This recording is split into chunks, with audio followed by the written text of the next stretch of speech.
It has become progressively evident that scientists still have to study the nature of man, because recent findings indicate archaeologists and anthropologists reached wrong conclusions either by design, human error, or inadequate technology to analyze the scientific results of their findings, taking genetic diversity as a case study.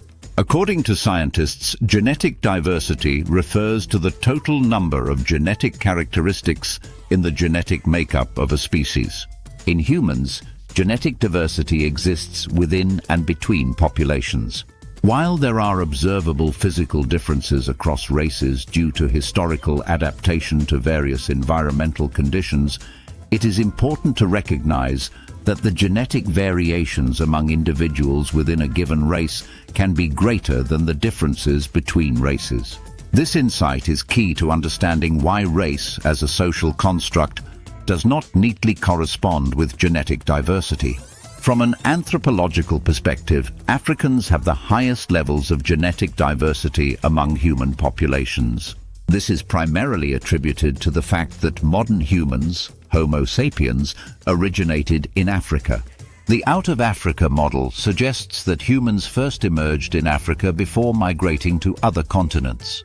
As a result, populations outside of Africa are derived from a smaller subset of the original genetic diversity present in African populations. Recent findings indicate factors such as length of settlement, population size, and environmental adaptation have contributed to this high diversity. The question remains, why didn't anthropologists discover this diversity earlier? The delayed recognition of genetic diversity and its implications among human populations can be attributed to the following historical misconception. The concept of race has often been oversimplified, focused largely on superficial physical traits, such as skin color, rather than on genetic data. Early anthropological studies primarily emphasized phenotypic differences without investigating the underlying genetic variations. Until recently, genetic analysis was not as advanced. The Human Genome Project, completed in the early 2000s, has allowed for a more accurate understanding of human genetic variation.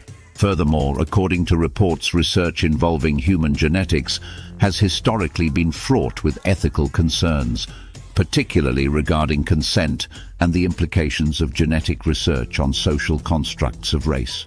These concerns may have limited the extent of genetic studies in diverse human populations. Besides, early anthropological research often prioritized cultural, social, and linguistic studies, sidelining the importance of genetic diversity. The holistic approach of modern anthropology, which includes biological aspects, only gained prominence later. Societal and cultural biases influenced the framing of research questions and the interpretation of findings, leading to an underappreciation of genetic diversity among and within populations. Genetic diversity is a foundational aspect of biological systems, with critical implications for human adaptability and evolutionary success. Africa displays the highest levels of genetic diversity due to its status as the cradle of human development. While anthropologists are increasingly recognizing this truth, a combination of historical misconceptions, technological limitations, and research focus has contributed to the slow realization of the complexity of human genetic diversity. Understanding these dynamics is essential not only for anthropological inquiry, but also for addressing contemporary issues related to race, health, and society.